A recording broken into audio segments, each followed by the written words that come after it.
नमस्ते and welcome.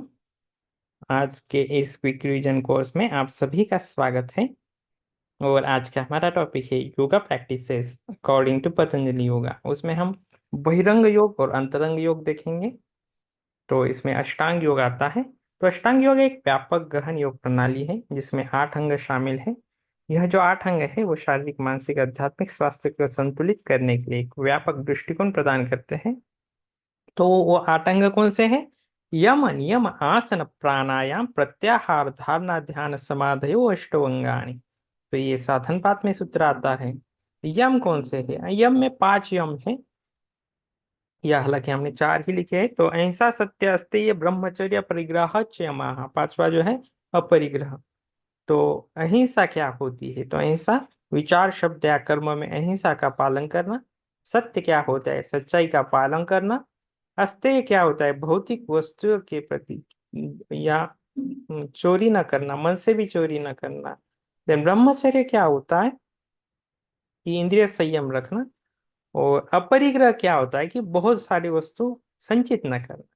तो ये 5 यम है और इसके फल भी योग सूत्र में बताए गए हैं। जैसे अहिंसा प्रतिष्ठायाम तत्सन्निधौ वैरत्यागः। इस अहिंसा का पालन करने से कि त्याग, उससे त्याग हो जाता है। सत्य प्रतिष्ठायाम क्रिया फल श्रेयत्वम। इस सत्य का पालन करने से क्रियाफल की प्राप्ति हो जाती है। अस्तेय प्रतिष्ठायाम सर्वरत्नोपसानम। इस अस्तेय का पालन करने से सर्वरत्न प्राप्त हो जाते हैं। ब्रह्मचर्य प्रतिष्ठायाम वीर्य लाभ। ब्रह्मचर्य से वीर्य लाभ की प्राप्ति होती है। और अपरिग्रह जन्म कथांत समुद्र, उसके पुनर्जन्म प्राप्त नहीं होता। ऐसे ये फल भी यम के बताए गए। देन नियम क्या होते हैं? तो नियम जो है ना, तो उसमें अ, उन संयम और संस्कारों को प्रतिपादित करते हैं जो मनुष्य के व्यक्तिगत जीवन को अनुशासित करते हैं। इन्हें व्यक्तिगत समीकरणों को अनुशासित करने वाला कहा जा सकता है। तो नियम भी 5 है। शौच, संतोष, तप, स्वाध्याय, ईश्वर प्रणिधानानि नियमाः। तो इसमें शौच यानी शारीरिक और मानसिक पवित्रता, संतोष यानी संतुष्टि, तप यानी आध्यात्मिक अनुशासन, स्वाध्याय स्वयं का अध्ययन, और ईश्वर प्रणिधान यानी ईश्वर में समर्पण आदि शामिल है। तो नियम का पालन करने से व्यक्ति अपने आध्यात्मिक और मानसिक विकास को प्रोत्साहित कर सकता है। उसे अपने व्यक्तित्व को संतुलित और संयमित करने में मदद मिल जाती है। फिर आते हैं आसन के ऊपर। ये जो नियम है शौच, संतोष, तप, स्वाध्याय, ईश्वर परिणाम, यहाँ बताया गया है। फिर ये शारीरिक और मानसिक स्वच्छता के लिए संतोष जो है संतुष्टि, प्रसन्न चित्त अवस्था मन की चिरस्थायी अवस्था, तब जो है तपस्या, आत्मसंयमता, प्रणित्यादि, और स्वाध्याय धार्मिक पुस्तकों का पाठन, गुरु वाणियों का उपदेश, संतों का सुश्रेणों का उपदेश सुनना और सत्संग करना, और ईश्वर प्रदान, ईश्वर के प्रति समर्पण, ये नियम है। आसन के प्रति आ जाते हैं। पतंजलि योग सूत्र में सिर्फ 195 सूत्र है। उसमें सिर्फ 3 आसन को के लिए समर्पित है। तो वो स्थिरम सुखम आसनम, प्रयत्न शैथिल्य अनंत समापत्तिभ्याम, और तो द्वंद्वानि विघात। आसन के संदर्भ में ये कहा गया है कि जो स्थिर और आरामदायक हो उसको आसन कहते हैं। तो उसमें जो स्थिर वो आरामदायक होता है और उचित समय तक निर्बाध रूप से किया जा सके, तो ये आसन के संदर्भ में क्या। और प्रयत्न शैथिल्य अनंत समापत्तिभ्याम, आसन की प्रयत्नों में धीरे धीरे कम करते हुए मन मस्तिष्क का सामंजस्य अनंत की परिकल्पना कल्पना के साथ बैठना चाहिए, अर्थात अनंत ब्रह्मांड में ध्यान मग्न हो जाए। और तथा द्वंद्वानि भी करते हैं। जो द्वंद्व होते हैं, सुख दुख इच्छा द्वेष, इसको द्वंद्व कहते हैं, और वो आसन के अभ्यास से दूर हो जाते हैं, ऐसा पतंजलि ने कहा है। फिर आते हैं प्राणायाम के ऊपर।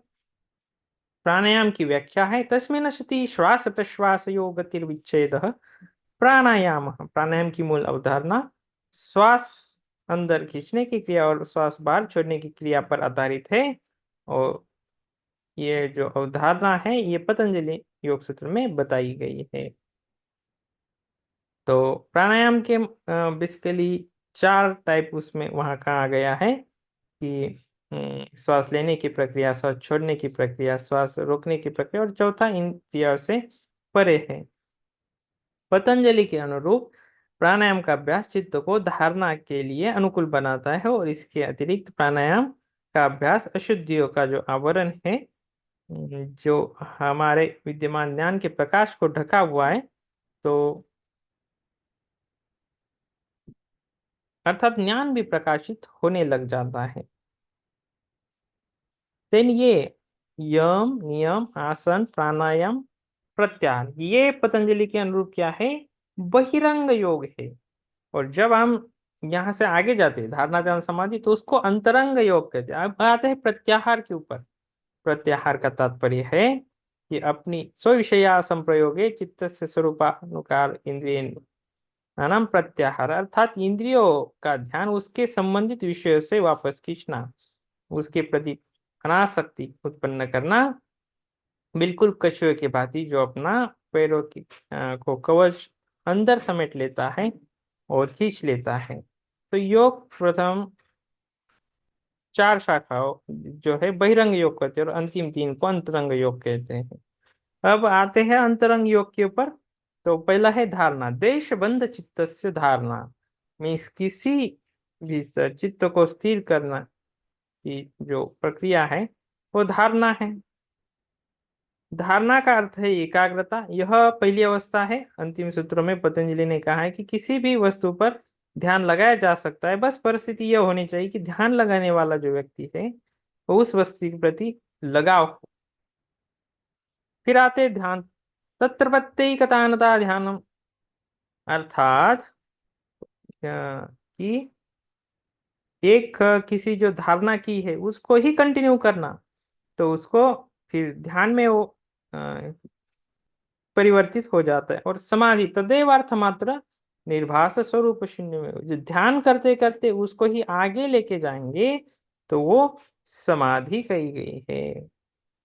तो समाधि उसमें तदेवार्थ मात्र निर्भास स्वरूप शून्य में समाधि, ध्यान का अभ्यास करते करते साधक को ऐसी अवस्था में पहुंच जाता है कि उसको स्वयं का ज्ञान नहीं रहता, ध्येय वस्तु का मात्र अस्तित्व रह जाता है। तो ऐसे अवस्था को समाधि कहते हैं। तो उसको ही सभी समाधि, निर्भित समाधि और धर्ममय समाधि एक अंतिम अवस्था है, और जहां अंतिमतः साधक को कैवल्य प्राप्त हो जाता है। तो इस प्रकार ये हमने अंतरंग योग और बहिरंग योग अकॉर्डिंग टू महर्षि पतंजलि, तो ये अष्टांग योग हमने आज देखा। तो आज का टॉपिक हमारा यही समाप्त होता है। थैंक यू, धन्यवाद।